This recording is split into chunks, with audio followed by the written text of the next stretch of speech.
সকালের স্নিগ্ধ পরিবেশে রাস্তা দিয়ে শত শত লোক পারাপার করছে। সেই রাস্তার থেকে দাঁড়িয়েই কিন্তু এই মনোরম দৃশ্যের অবলোকন করা যায় কোচবিহার শহরের মাঝখানে কোচবিহার মদনমোহন মন্দির, মদনমোহন দেবের মন্দির। একটি দারুণ জায়গা, মনকে প্রশান্ত করার জন্য অসম্ভব একটি সুন্দর জায়গা। শত শত পর্যটক পুণ্যার্থী সারাদিন এখানে ভিড় করে থাকেন। এখানকার যে প্রকৃতির ছোঁয়া এখানে কিন্তু অপূর্ব।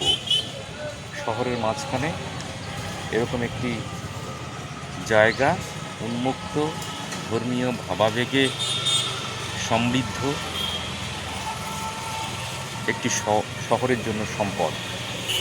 এই শ্বেত শুভ্র রূপ মানুষের মনকে দেয় একরাশ প্রশান্তি।